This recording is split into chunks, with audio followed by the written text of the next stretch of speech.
back to New World Next Week. I'm James Corbett of CorbettReport.com. I'm James Evan Pilato of MediaMonarchy.com. Little free libraries must be stopped. We've got that story, plus the Fed rate hike fake out. But first, cops accidentally record themselves fabricating charges against a protester. You can't make this stuff up. 3 Connecticut state troopers fabricated criminal charges against a man protesting at a DUI traffic checkpoint, according to a lawsuit filed against Connecticut State Police last week.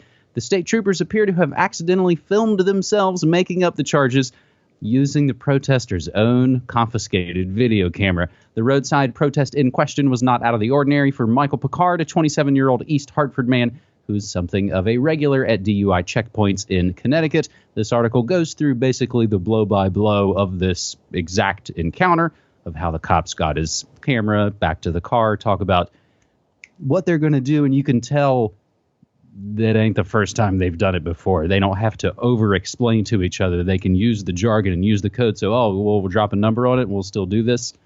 It's really interesting, and I'll include related, as if that's not bad enough, police using 10 different types of checkpoints with even more on the way, everything from Super Bowl to DUI to seatbelts to you name it. James? Yeah, well, I think the only difference between this story and a lot of the other times when police fabricate charges against people is that this one, they were stupid enough to record it on camera. So at least he has that evidence, and so the story gets out. But can you imagine if they had not recorded it on camera? It just would have been another, it wouldn't have even made a mention in the local newspaper, I'm sure. Oh, just another DUI guy stopped and look at this, he was resisting arrest or whatever they want to say. So there you go. And I suggest people do check out some of this guy's other videos where he's filmed himself on a couple of occasions, going through checkpoints and refusing to cooperate, and they let him by the last time, the one that I saw anyway, but this time maybe not. So it's one of those things. If everyone protested, it would be it would be a lot easier. But since only a few people do, then they single them out and they try to frame them with charges. Nothing particularly surprising there, just disappointing. But on a related note, I'll throw in the link from Joel Van Doren on Twitter, who tweeted, NYPD admits accounting for its civil forfeiture seizure is hopeless, where the New York City is trying to get the NYPD to account for all of the stuff they steal from people who they pull over or detain. And the NYPD is saying, we can't possibly do that. That would crash our system. So we can't account for all the stuff we steal from people.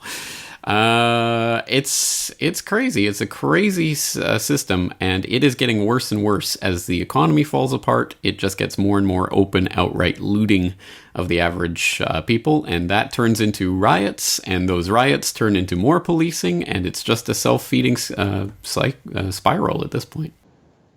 Well, and I've got it actually tagged at the end of the show notes, James, but it's a fine insert right here. Your latest episode of Film Literature and New World Order about the Purge. It is very much kind of Purge-like right now, as chaos kind of seems to, keep spilling out in the States. So as we come to you, I'm still recording this on September 21st. This is episode 284 of New World Next Week. And today we saw in the States the Fed fake out. As always, we're just on pins and needles to see which way the numbers are going to go. But the question everyone was waiting for at today's Yellen presser, after they say they're not going to change rates, not just yet, but maybe before the end of the year, and gotcha. Yellen responded to the question that everybody wants to know, the accusation that Donald Trump made that the Fed is keeping rates low to prevent a market crash and make Hillary's re-election easier, came when basically Wall Street Journal's John Hilsenrath, who said, quote, Donald Trump is charged that the Feds are keeping interest rates intentionally low for the Obama administration. Janet Yellen said, quote, well,